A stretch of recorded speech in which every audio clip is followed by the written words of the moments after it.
The rust-colored dust of Hephaestus' outpost never truly settled. It just found new places to rest.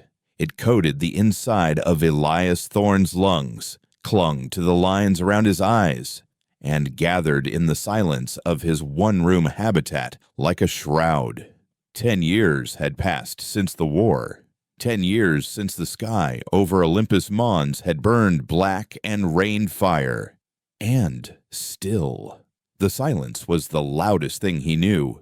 The war between Earth and Mars was over, a conflict the history vids now called the Terran Consolidation, a neat, sterile term for shattered cities and a generation of ghosts.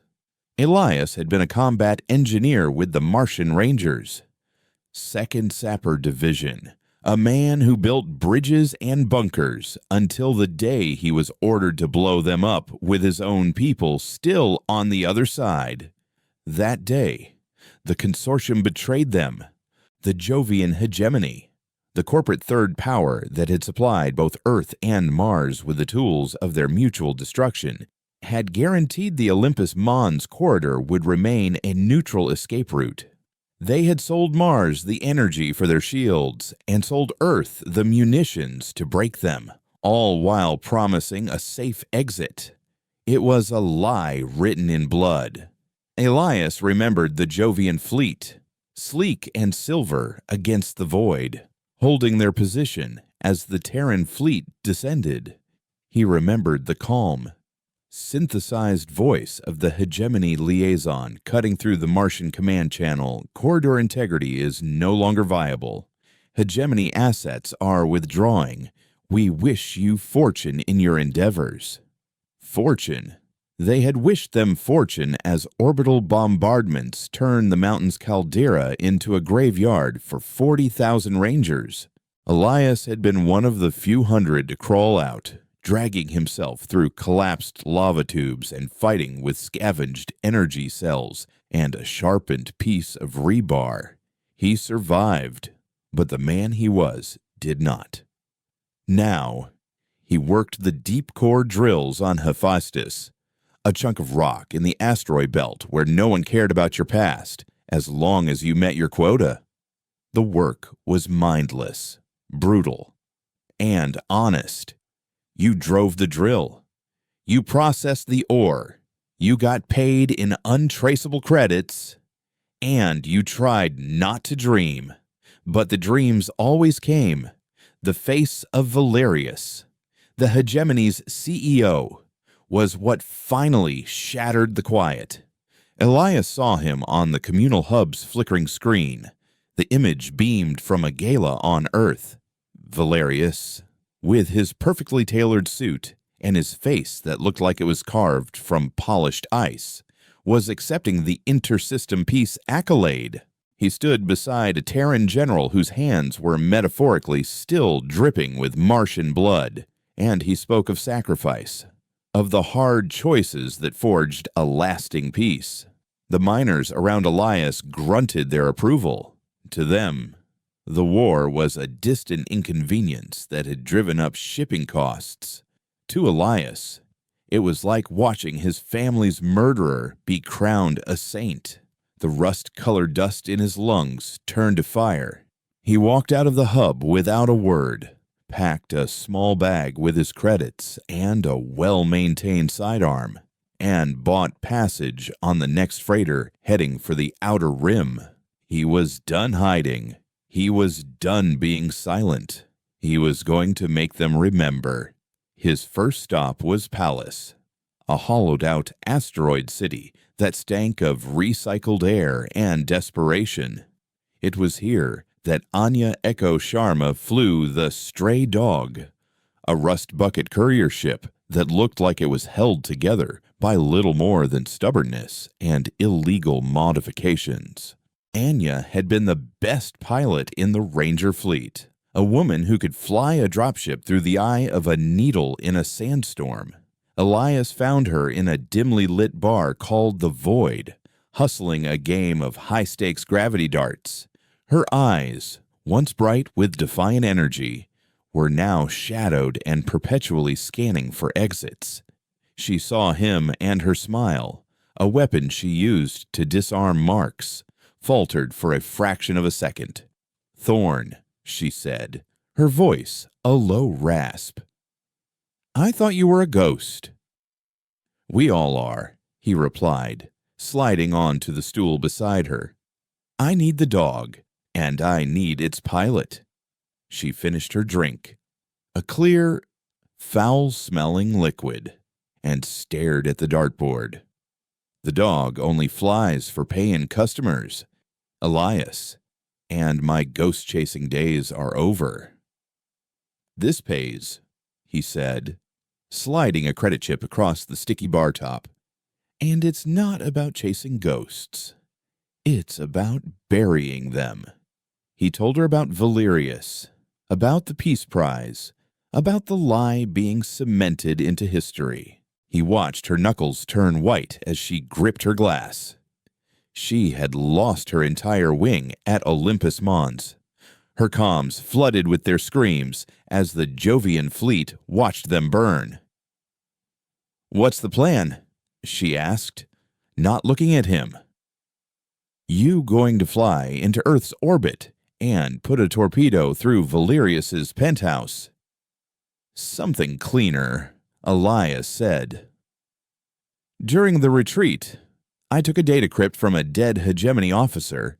It was damaged, fragmented, but I managed to salvage a piece. I think it's part of the withdrawal order, the real one, the one that proves they didn't just leave. They actively blocked our escape routes and fed our positions to the Terrans." Anya finally turned to him, a dangerous light flickering in her eyes. "You've been sitting on that for 10 years. I've been trying to forget for 10 years, he corrected her. "But I can't." The other half of the crypt, the part that makes it all legible, is in a secure hegemony archive on Ganymede. I need you to get us there." She was silent for a long moment, the noise of the bar fading into a dull roar. "Ganymede is the lion's den. Elias, that moon is the heart of their entire operation. We'd be 2 ghosts against an army of corporate suits with plasma rifles." "That's why we need one more," he said. They found Jax on Titan, Saturn's largest moon, a place of methane seas and perpetual twilight. The war had taken Jax's voice, not literally, but the man who used to tell terrible jokes over the comms was gone, replaced by a mountain of scarred muscle who communicated in grunts and single words. He had been a heavy weapons specialist, a man who could field strip a chain cannon in the dark. Now, he worked as an enforcer in the nitrogen mines, his silence and immense size more than enough to keep the desperate miners in line. Elias found him in the fighting pits, a place where workers settled disputes or simply bled out their frustrations. Jax was standing over a man twice his size, his fist cocked, his face an unreadable mask of cold fury. When he saw Elias and Anya at the edge of the ring, he paused, his gaze locking onto them. Later, in the cramped quiet of Jax's living container, Elias laid out the plan. Jax listened, his massive hands resting on his knees, his eyes fixed on the fragmented data crypt that Elias placed on the table. He picked it up, turning the jagged piece of crystal over and over, his thumb tracing the scorch marks from the blast that had nearly killed its previous owner. He hadn't spoken more than 3 words since they arrived. When Elias finished, Jax looked first at him, then at Anya. He set the crypt down gently. When was all he said? The stray dog felt different with the 3 of them aboard. It was still a cramped, rattling vessel that smelled of ozone and Anya's cheap synth coffee, but the oppressive loneliness that had clung to its bulkheads for a decade was gone, replaced by a tense, shared purpose. They were no longer just survivors. They were a reckoning in waiting. As Anya plotted their course through the treacherous asteroid fields that separated them from the inner system, Elias worked on their gear, cleaning weapons that hadn't been fired in years, calibrating sensors, and building the custom charges they would need to breach the Ganymede archive. Jack sat in the cargo bay, methodically assembling a heavy pulse rifle from a collection of scavenged parts, his movements economical and precise. They didn't talk about the past. They didn't need to.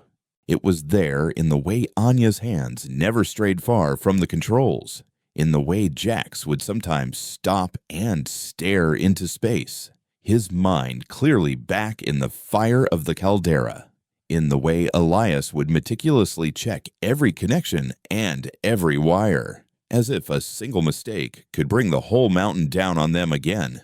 Their journey was a descent back into the hell they had escaped. They flew dark, on minimal power, using the gravitational pull of Jupiter's lesser moons to mask their approach. News feeds from the inner system were full of Valerius's victory tour.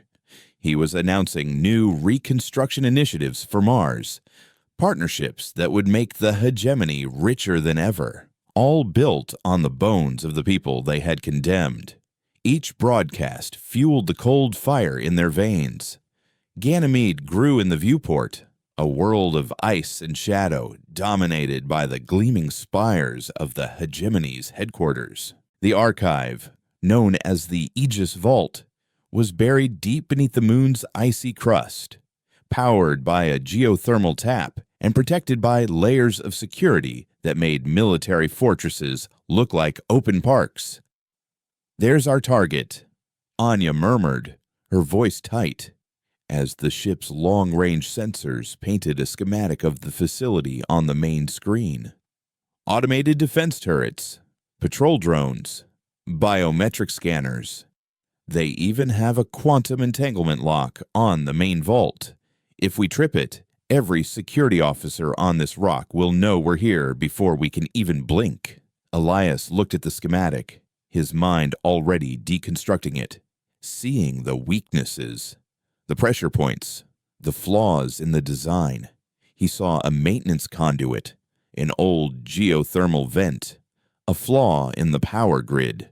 He saw a way in. "They built it to keep armies out," he said, a grim smile touching his lips for the first time in years. "They're not expecting 3 ghosts." Jax appeared behind them, the massive pulse rifle slung over his shoulder. He looked at the screen, then at Elias, and gave a single, decisive nod. The rage they had buried for a decade was about to be given a voice. They were no longer the orphans of Mons, running from the past. They were its messengers, and they were coming to deliver a truth that had been paid for with 40,000 souls. The silence was about to be broken. The descent was a masterclass in controlled falling. Anya piloted the stray dog, not like a ship, but like a scalpel, using Ganymede's low gravity and the deep, eternal shadows of its ice canyons to her advantage. On the main screen, patrol vectors for hegemony drones painted shifting lines of red, a deadly web they had to slip through unnoticed. Jack stood braced against a bulkhead, his pulse rifle held in a low ready position, his eyes scanning the icy walls rushing past as if he could spot a threat through sheer force of will.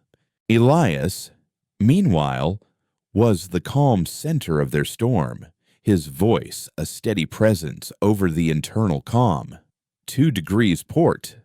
"Anya, there's an unlisted magnetic anomaly in that ridge. Could be a buried sensor node. Let's not wake it up." Anya's fingers danced across the control panel, the ship responding with a silent, graceful shudder. "Waking things up is your department, Thorn. I just drive the getaway car." Her voice was tight, but the tremor of adrenaline was a familiar friend. They set down in a fissure so deep that Jupiter was nothing more than a sliver of banded light in the perpetual blackness above. The landing was softer than a whisper. the ship's gear barely disturbing the ancient, crystalline dust. The silence that followed was absolute, a void that seemed to press in on the hull. For a moment, the three of them just breathed, the recycled air tasting thin and metallic. They were a tiny, insignificant spark of defiance in an empire's frozen heart. The plan Elias had laid out was brutal in its simplicity. They would enter through a decommissioned geothermal exhaust port, a relic from the moon's initial colonization. According to the old schematics he'd pulled from the public network, it should lead them into the facility's lower maintenance levels, well below the primary security sensors. From there, they would navigate the service corridors to the central data spire and the Aegis Vault. Leaving the ship felt like stepping out of a womb and into a tomb. Ganymede's surface was a landscape of sharp edges and absolute cold, the kind that felt like it could freeze the thoughts in your head. Their envirosuits, patched and worn, immediately began to labor against the extreme temperature. Jax moved first, his heavy form surprisingly agile in the low gravity, securing a perimeter while Elias began working on the exhaust port's main seal. The massive circular hatch was fused shut with decades of ice and neglect. Noisy part, Elias said over their private comm channel, his breath fogging the inside of his helmet. He placed a series of small, precisely shaped thermal charges around the hatch's locking mechanism. On my mark, Anya. I need a low-frequency pulse from the ship's comm array, just enough to mask the sound signature. Standing by. Her voice crackled back, distant and tinny. Elias backed away, Jax taking a position beside him, rifle raised. Mark. A barely audible hum vibrated through the soles of their boots, and a split second later, the charges flared with a brilliant, silent flash. The ancient metal groaned in protest, and, with a final shuddering sigh, the multi-ton hatch sagged inward, revealing a dark, cavernous maw. They were in. The tunnel beyond was a testament to corporate corner-cutting, a raw, unfinished tube bored straight through the ice.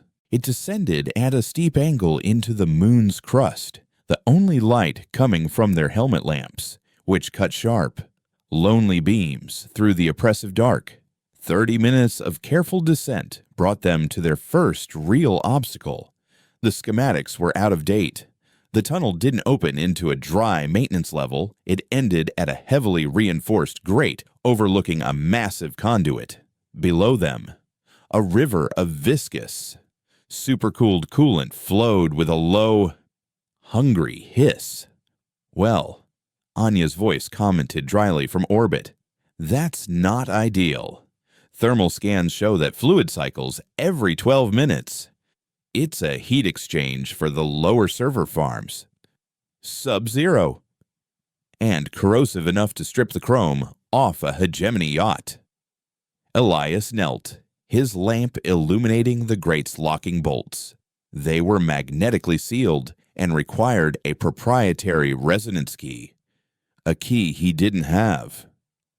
Jax, he said, his mind already working the problem.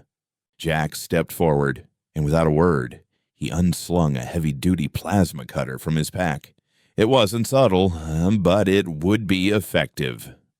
You've got less than 9 minutes until the next flush, Anya warned, a digital timer appearing in the corner of their heads-up displays.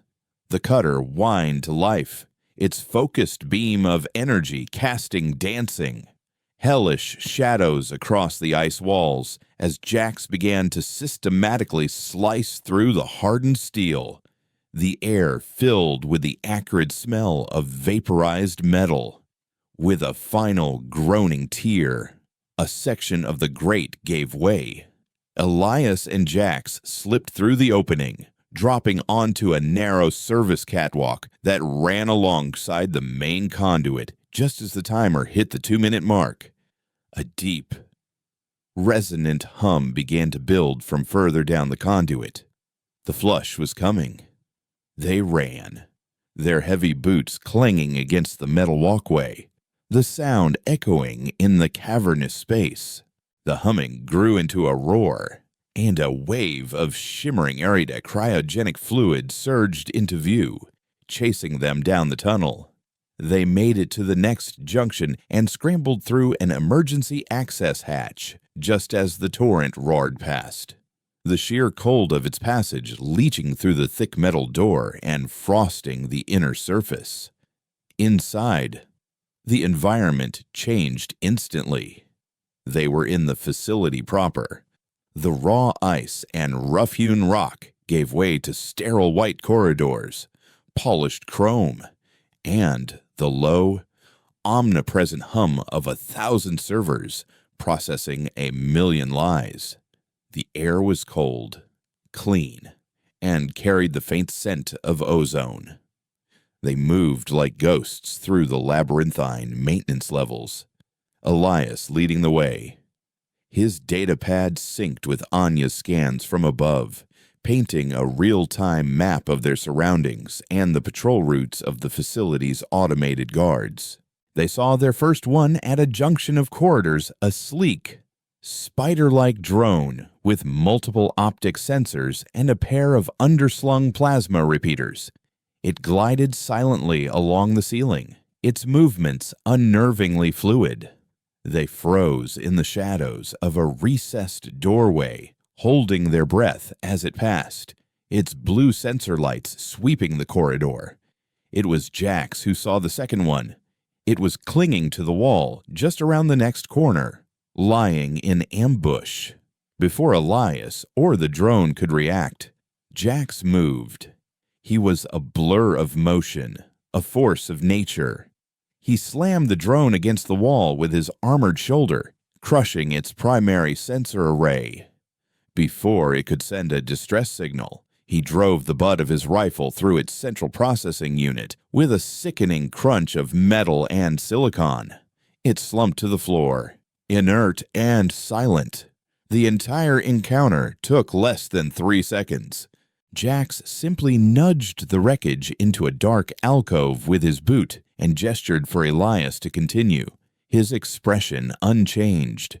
They ascended through the levels, bypassing pressure plate sensors and circumventing energy grids. Elias worked with a focused intensity, his hands moving with the practiced ease of a man who had spent a lifetime taking things apart and putting them back together. He felt a grim satisfaction with every security system he defeated. He was unbuilding their lies. One circuit at a time. It was on level 7, just 2 floors below the central data spire, that the mission changed. They needed to get past a biometric checkpoint, and Elias's plan was to splice into a low-priority data terminal to create a temporary security profile. As the system's code scrolled across his datapad, he saw a file directory that wasn't on the public schematics asset realignment program. His curiosity overriding his caution, he sliced into the encrypted folder. What he found made the blood freeze in his veins. It wasn't an archive of corporate assets. It was a list of people, Martian Rangers, survivors of Olympus Mons, who had been officially listed as killed in action. The files were detailed, horrifyingly so. They contained medical logs, psychological profiles, and records of extensive neurological reprogramming. The hegemony hadn't just let them die, they had captured the survivors, erased their memories, and were systematically turning them into corporate loyal agents, janitors, and laborers, scattering them throughout their operations in the outer rim. They were hiding the evidence by hiding the people. "Anya, are you seeing this?" Elias whispered, his voice hoarse. "I see it," she replied, her voice strained. "The bastards." Elias scrolled through the names, his heart hammering against his ribs. He saw the names of men from his unit, men he had watched die, or so he thought. Then he saw a name that made him stop breathing. Xerxt Kalen Reyes. Kale had been his second in command, a young, brilliant strategist who had saved Elias's life twice during the retreat. He was listed as Asset 734, currently assigned to janitorial services, sub-level 4. He was here, in this facility. The mission was no longer just about a data crypt. It wasn't just about avenging the dead. Suddenly, it was about rescuing the living. "We have to get him," Elias said, a new, desperate urgency in his tone. "Elia, no." Anya's voice came back, sharp and pragmatic. "We can't. The mission is the crypt. We expose the truth. We save everyone. A detour will get us all killed, or worse. He's alive. Anya, he's down there, scrubbing floors, not even knowing who he is." Jax put a heavy hand on Elias's shoulder, his grip firm. He looked from Elias to the datapad, his brow furrowed. He understood the dilemma. Their silent debate was cut short by a sudden, piercing alarm that echoed through the entire facility. Red lights began to strobe across the white walls. It wasn't an alarm they had tripped. This was a full lockdown. "What's happening?" Elias demanded. Anya's voice was frantic. "I don't know, external sensors are showing a ship on approach, a Hegemony Black Ops shuttle. It's not on any official schedule. Security just went to high alert. They're sealing the entire spire. Elias, the vault, it's locking down. Quantum seals are engaging. You have less than a minute to get through that door, or you're trapped on that level with an army on its way." Elias looked at the datapad in his hand, the name Kalen Reyes glowing like a brand.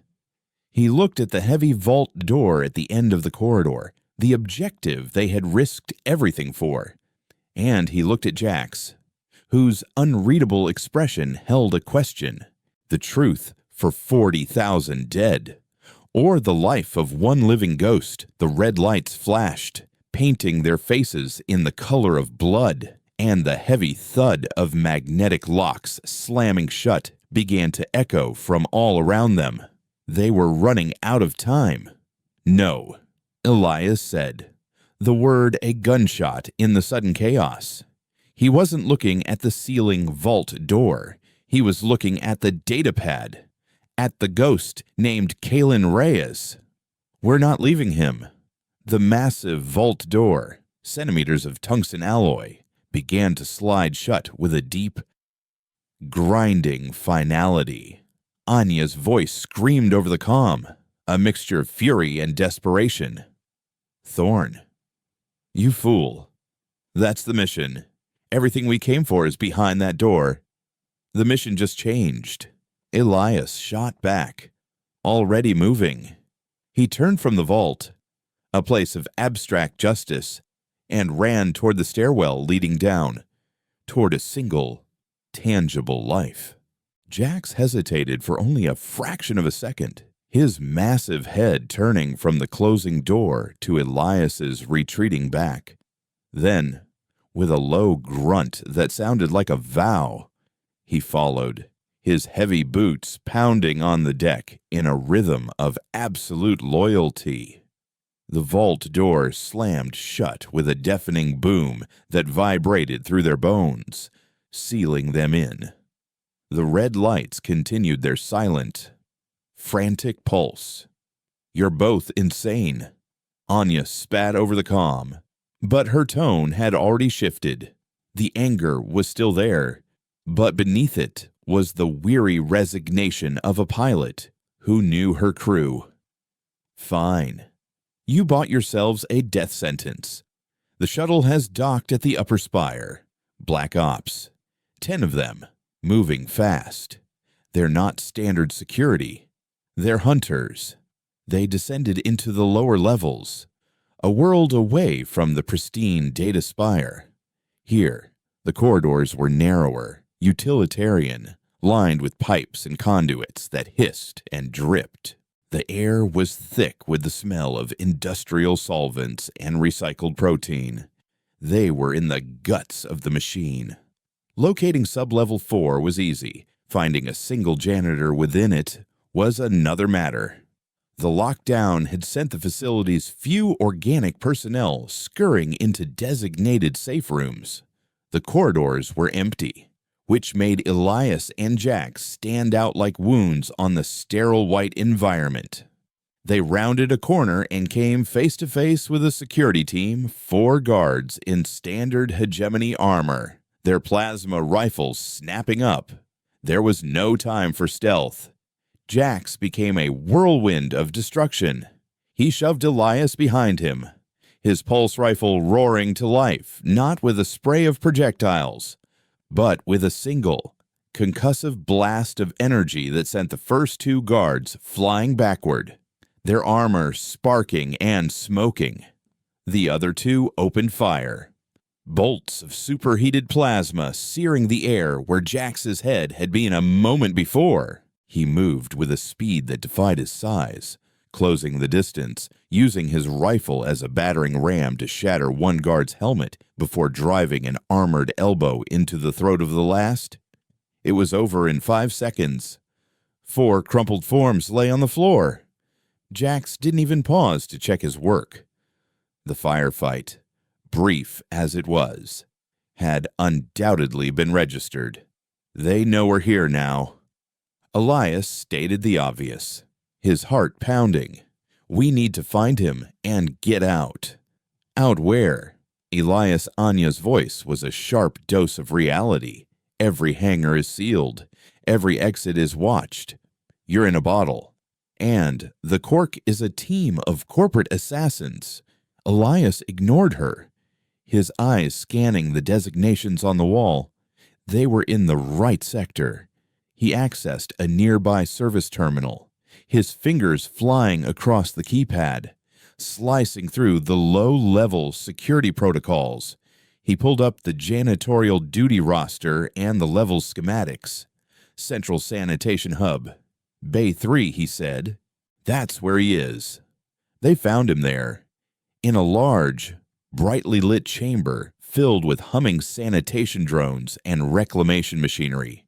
He was standing by a disposal chute, his back to them, methodically wiping down a control panel with a gray rag.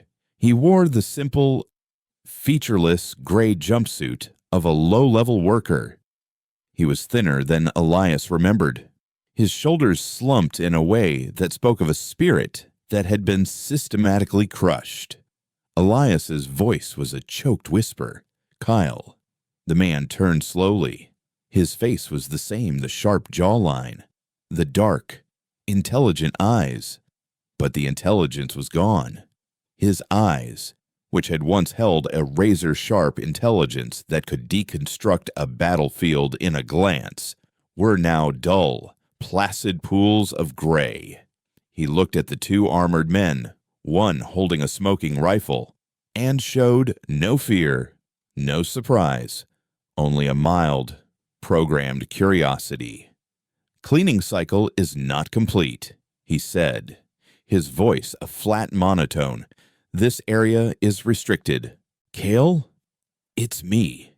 It's Elias Thorne, Elias said, taking a step forward, his helmet retracting. We served together. Olympus Mons, the second sappers. Kale's expression didn't change. He blinked slowly. I do not have clearance for that information. Please vacate the area. The emptiness in his eyes was more terrifying than any monster Elias had ever faced.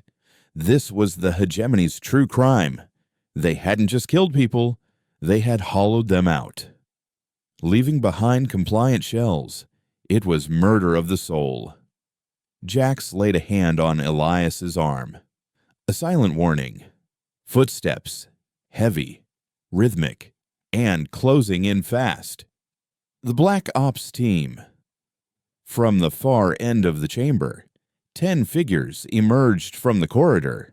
They moved with a liquid grace that was utterly at odds with their heavy tactical armor. They fanned out in a perfect semicircle, their advanced rifles raised. Their helmets were polarized black, hiding their faces, making them seem like anonymous agents of death. The man in the center, his armor bearing a subtle red stripe, stepped forward, his helmet retracted, revealing a face that was a pale, narrow wedge, dominated by eyes that were as cold and dead as the void outside. "Assets 217 and 88, the man said, his voice calm, almost conversational. He was looking at Jax and Elias. "And you've managed to agitate Asset 734. Impressive. I am the proctor. This facility and its contents are my responsibility. You will surrender your weapons and come with me. We have a great deal of recalibration to do." So that's what they were. Escaped assets. He thought they were like Kale. "We're not your assets." Elias snarled, raising his sidearm. The proctor gave a thin, humorless smile. "Your pre-realignment memories are a persistent malfunction, a glitch we are constantly working to perfect. Now, drop the weapons." Elias ignored him. He looked at Kyle, who was watching the scene with the detached interest of someone observing a technical problem. "Kale, remember the dust?" Elias shouted, his voice raw. "The red dust on Olympus. Remember the promise we made at the ridge. No one left behind." For the first time, a flicker of something crossed Kyle's face. Confusion, pain, his brow furrowed, and he raised a hand to his temple as if struck by a sudden migraine. "Ridge. Red." He stammered, his monotone cracking. "Unscheduled response," the proctor noted with clinical detachment. He gestured with 2 fingers. "Subdue them. Keep the primary assets alive. Terminate Asset 734. He's contaminated."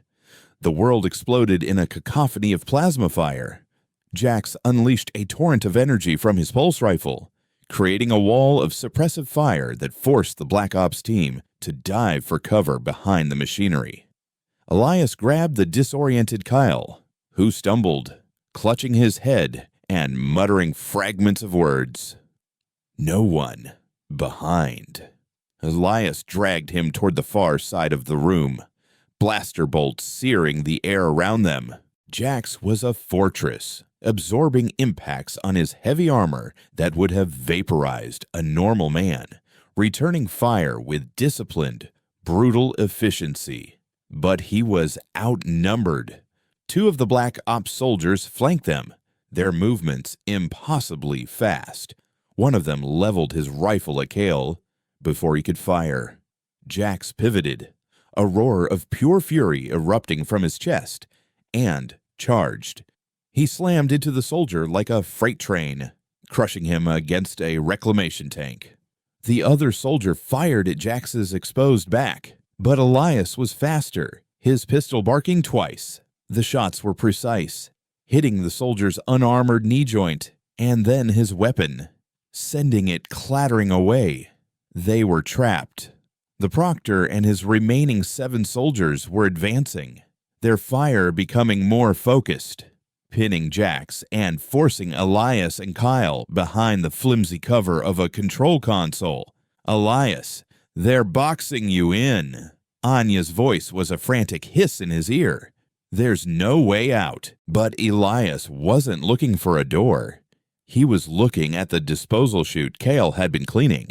His engineer's mind saw past its function and saw its design. It was connected to the facility's primary waste system, which used a high-pressure jet of corrosive solvent and supercooled fluid to flush material out to the moon's surface for deep core burial. It was a one-way trip to oblivion, but it was also connected to the vast network of conduits that ran beneath the entire facility, including the one they had run from earlier, the one with the cryogenic coolant. A desperate Suicidal idea bloomed in his mind. He looked at Jax, who was reloading under heavy fire. The coolant system, he yelled over the gunfire. I'm going to overload the primary pump. It'll flood this entire sublevel. Jax's eyes widened behind his visor. He understood immediately. It was scorched earth. It was chaos. It was their only chance. He gave a sharp, affirmative nod. Elias dragged Kyle to the sanitation control panel, the very one he'd been wiping down moments before. Kyle was still mumbling, his eyes wide with a mixture of terror and dawning. Fragmented memory. Elias slammed his fist on the emergency access panel, tearing it open to reveal the raw circuitry beneath. His fingers became a blur, bypassing safety protocols, overriding pressure governors. A new alarm began to blare, deeper and more insistent than the lockdown warning. A low, thunderous rumble started to build from deep within the facility's plumbing. The proctor realized what was happening. His cold composure finally broke. "Stop him," he roared. But it was too late. Elias hot-wired the final connection. On the main schematic screen, a river of blue light representing the cryogenic coolant surged through the system. Rerouted. Unstoppable. Jax. Now Elias screamed. Jax gave one final defiant roar and charged the proctor's position, his rifle blazing, buying them the last few seconds they would need. Elias grabbed the terrified Kale and shoved him toward the massive disposal chute, forcing the manual hatch open. "Get in," he yelled. Below them was a dark, vertical drop into the unknown. From the main corridor, a sound like a glacier cracking apart echoed toward them. A wall of shimmering, frost-rimed, sub-zero fluid was coming. A man-made tidal wave designed to scour the flesh from bone. The roar of the approaching coolant was a physical force, a deep-chested growl that vibrated up from the deck plates and rattled their teeth. Elias shoved Coyle into the disposal chute, the younger man stumbling into the vertical darkness with a cry of alarm. There was no time for hesitation. Elias turned back for one last look. Jax was a figure of mythological fury, a titan holding back the tide. He had discarded his empty rifle and was now wielding a length of reinforced conduit like a war club, shattering the armor and bones of the Black Ops soldiers who swarmed him. He had taken down 3 more, but the remaining hunters were closing in, their plasma fire chewing chunks from his heavy armor. The proctor stood back, his face a mask of cold fury, leveling a heavy pistol for a kill shot. Jax saw Elias in the mouth of the chute. He met his gaze for a fraction of a second, and in that moment, 1,000 unsaid words passed between them. Then, Jax did something Elias would never have expected. He grinned. It was a bloodied, broken thing, a flash of white teeth in a landscape of pain. But it was a grin of pure, defiant joy. He gave a final, almost imperceptible nod.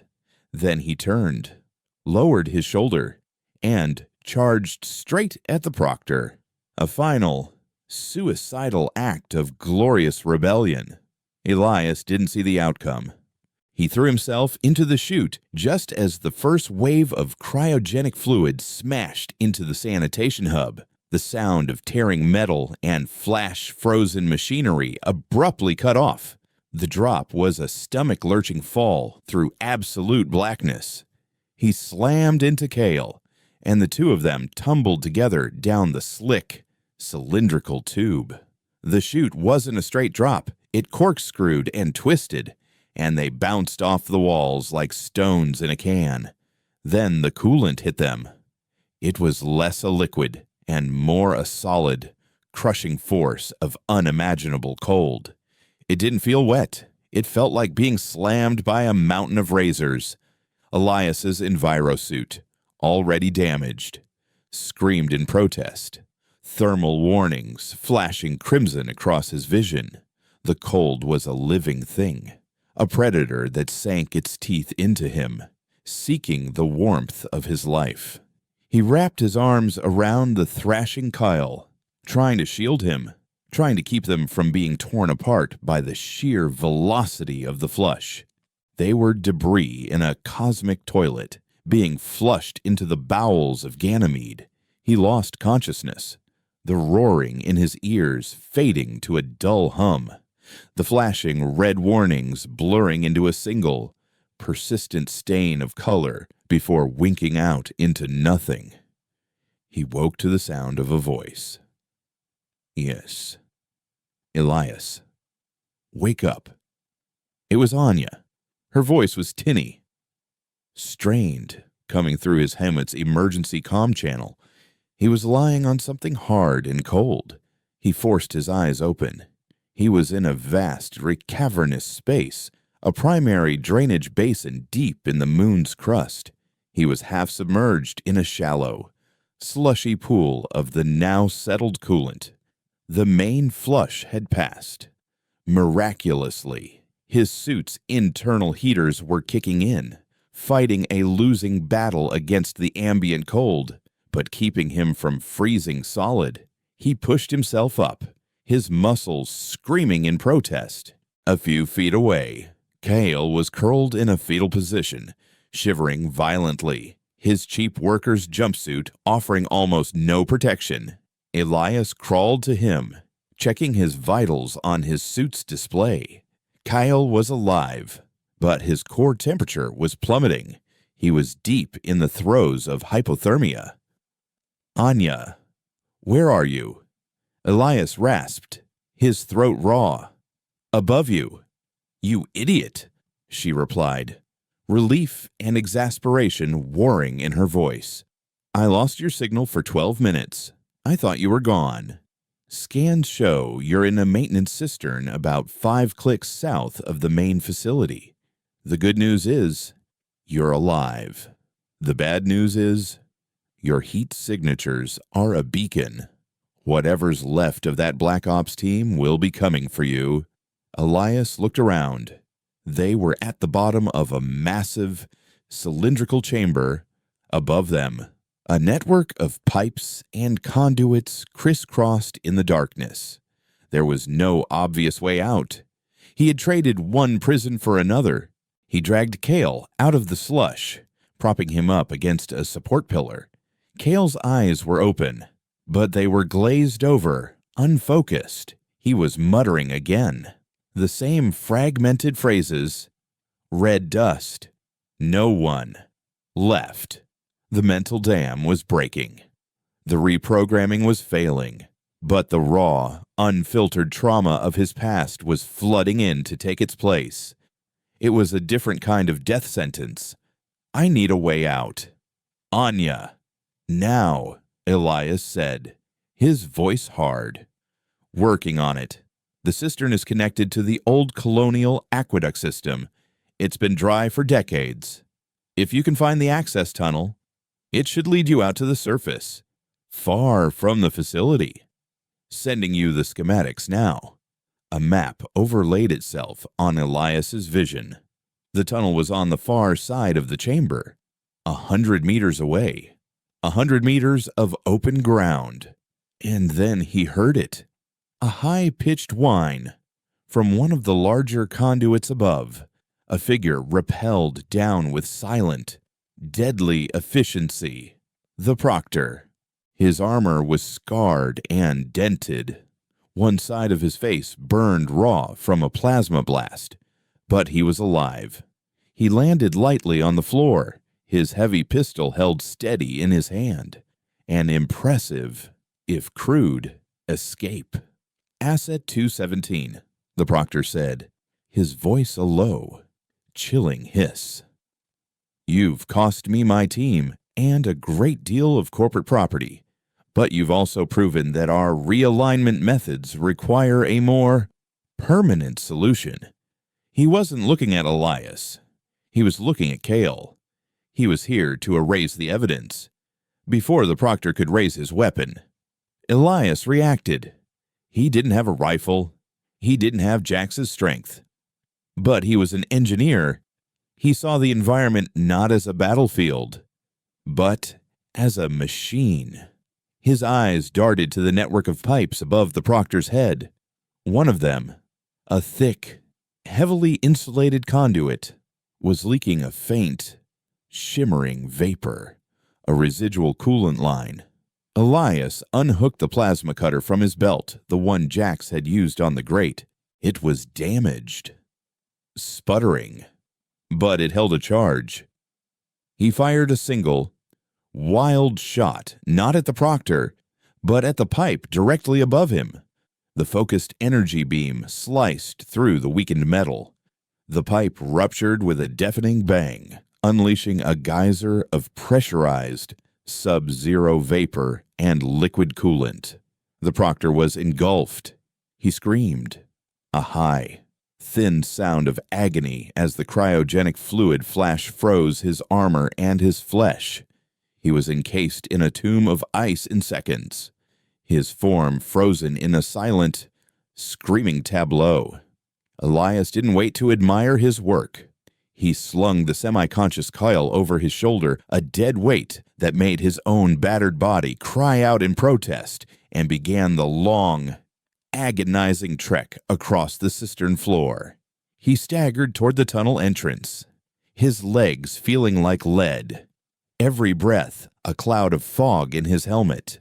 He could feel Kyle's life fading, his shivering becoming weaker, a telltale sign of the final stages of hypothermia. They reached the tunnel, a dark, gaping hole in the rock, and collapsed inside. The air here was still frigid, but it was shielded from the absolute zero of the cistern. He laid Kale down and ripped open his own suit's emergency medkit. He found a thermal blanket and a packet of high-energy stimulant injectors. He wrapped Kale in the blanket and jabbed an injector into his thigh. "Come on, Kyle." "Stay with me," he murmured, his voice cracking. Kale's eyes fluttered. He looked up at Elias, and for the first time, there was a spark of recognition in their depths. Not of Elias the man, but of a shared experience. He looked at the tattered ranger patch on Elias's shoulder. "Olympus," Kale whispered, his voice a dry rustle. It burned. It was a start. It was a flicker of a soul returning from the abyss.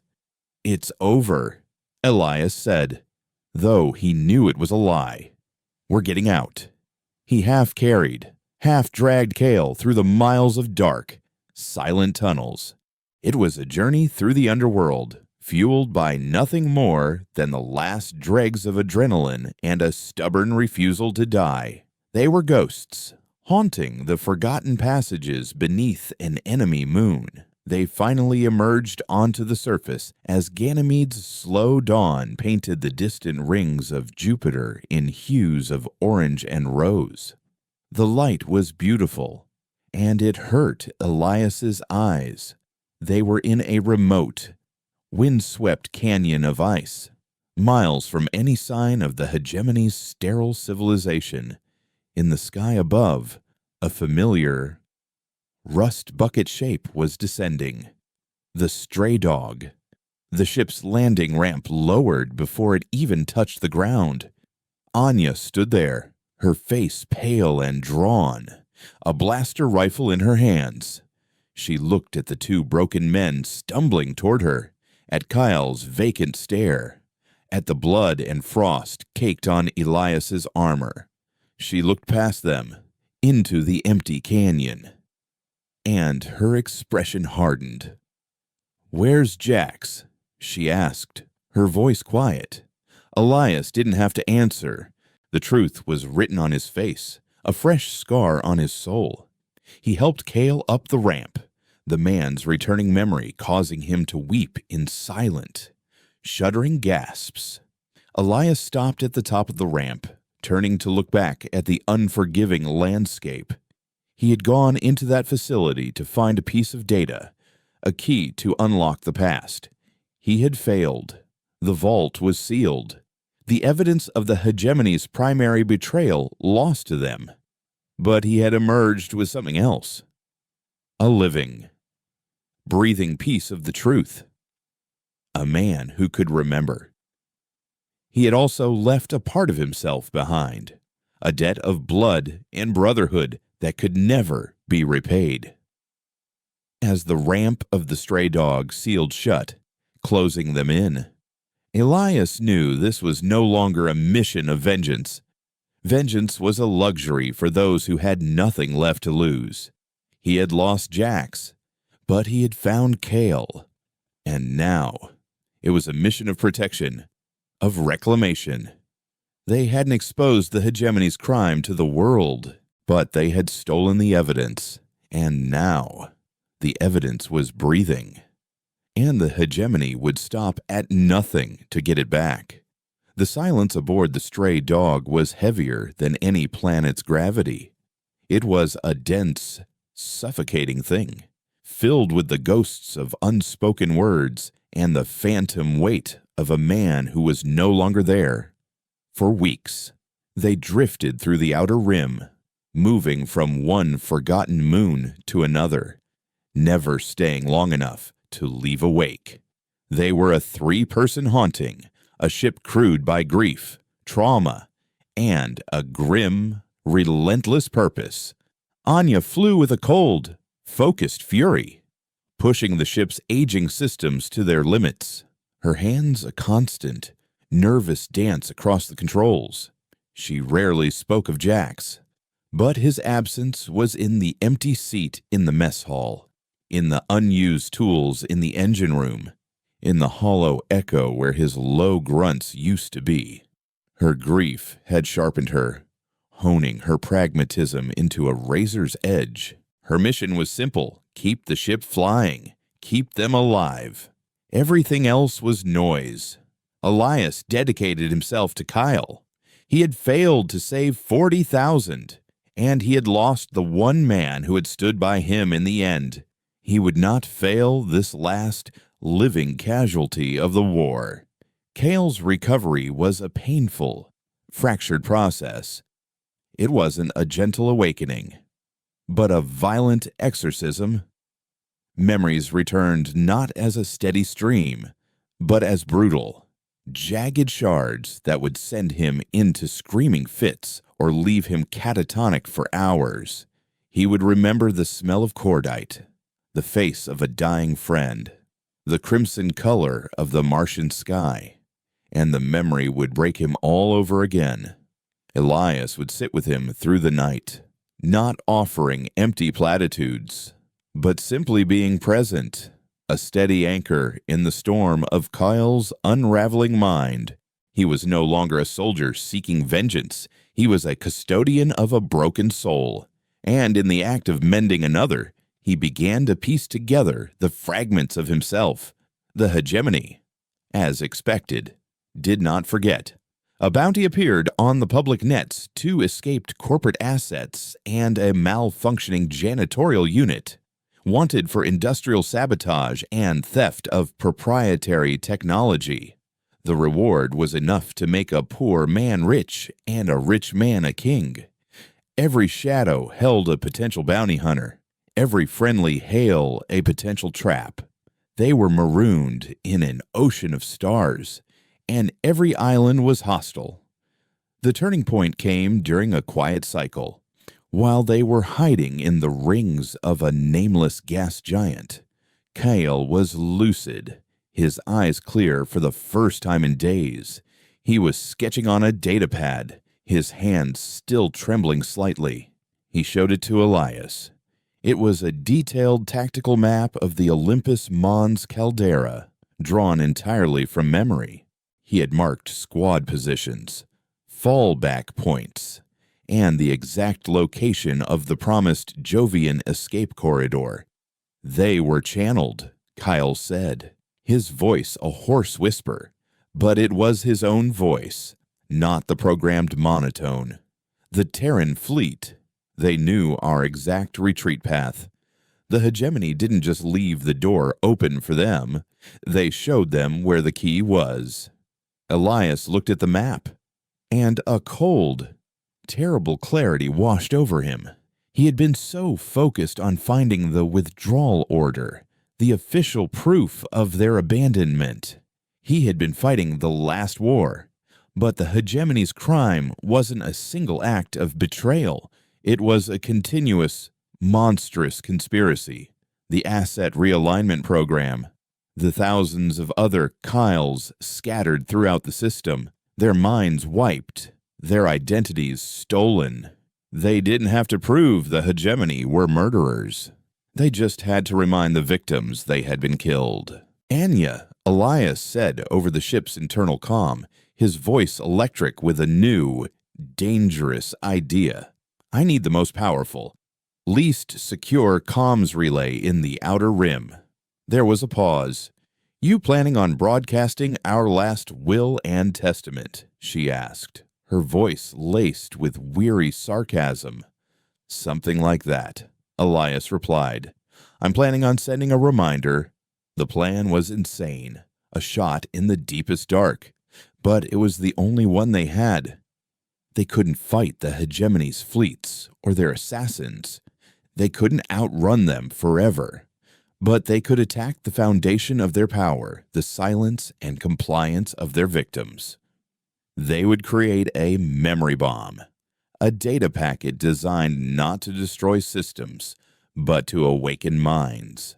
The core of the packet would be Kale's testimony. They spent 3 days recording him, as he painstakingly recounted everything he was beginning to remember: the names, the faces, the betrayal, the capture, the cold, sterile horror of the reprogramming. They intercut his words with raw, visceral data, the sound of Ranger comms chatter from the final hours, the sight of the red Martian dust being kicked up by dying soldiers, the calm, synthesized voice of the hegemony liaison wishing them fortune. The trigger phrase, repeated like a subliminal mantra throughout the broadcast, was Elias's desperate cry, remember the dust. Their target was Relay Station Epsilon, a massive, automated communications hub in the Kuiper Belt, a forgotten piece of infrastructure that bounced signals for corporate mining operations. It was old, under-maintained, and had skeleton security protocols. It was perfect. The approach was a tense, silent affair. Anya flew the stray dog on a trajectory that mimicked a chunk of rogue ice, her face illuminated by the soft glow of the navigation console. When they were in range, Elias performed a delicate, long-range systems hijack, a digital ghost slipping through the station's antiquated firewalls. He didn't seize control, he just opened a door. The broadcast window is open, he announced, his fingers poised over the datapad.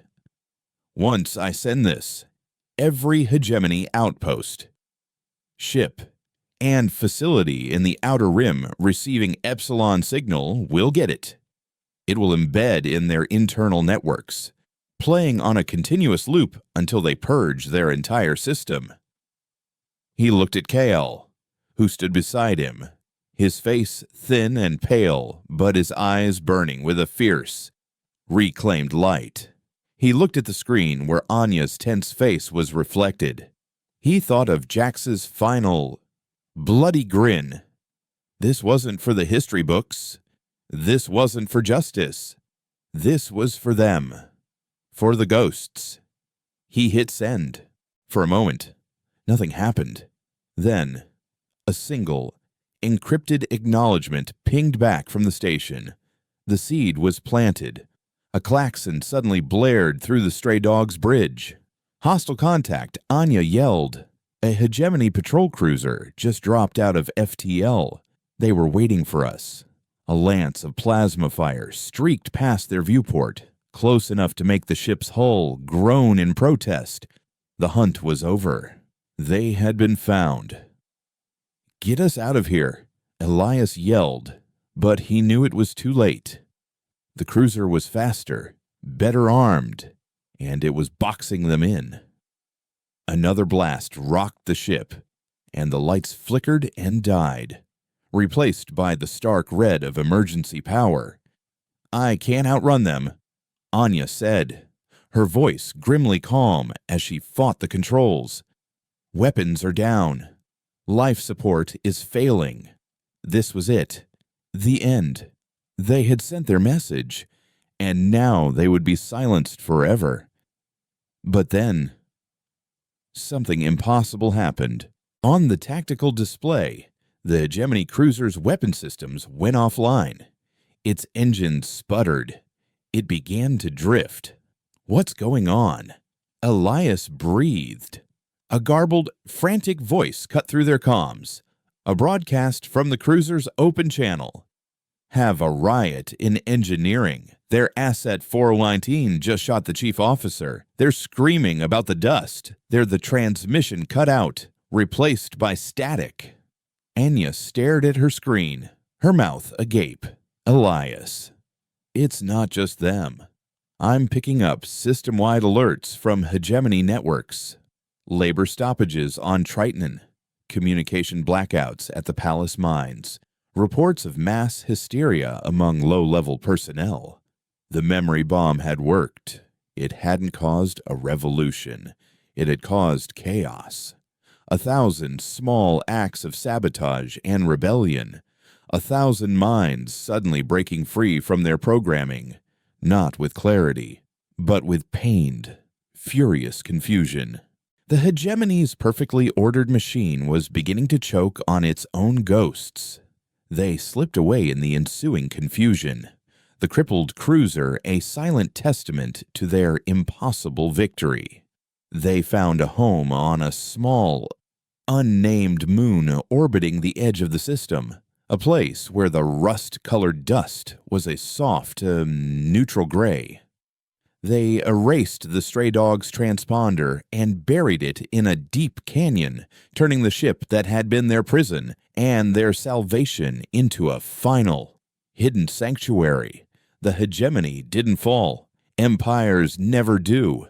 Not overnight. But it was wounded, crippled from within by the very people it had tried to erase. The truth of Olympus Mons was never officially acknowledged, but it was now a story whispered in the dark corners of the system, a legend of the ghosts who had woken up. Elias, Anya, and Kale lived in the quiet that followed. Kyle never fully recovered, but he was himself again, a man marked by his past, but no longer enslaved by it. Anya learned to fly for herself again, making short, anonymous runs to nearby outposts for supplies. And Elias. He finally found a measure of peace. He hadn't won the war, and he hadn't brought back the dead, but he had honored his promise. He had left no one behind. One evening, years later, the three of them stood on a ridge overlooking the silent, pockmarked landscape of their new home. In the sky above, the distant light of Earth was a pale, insignificant spark. The silence here wasn't empty. It was calm.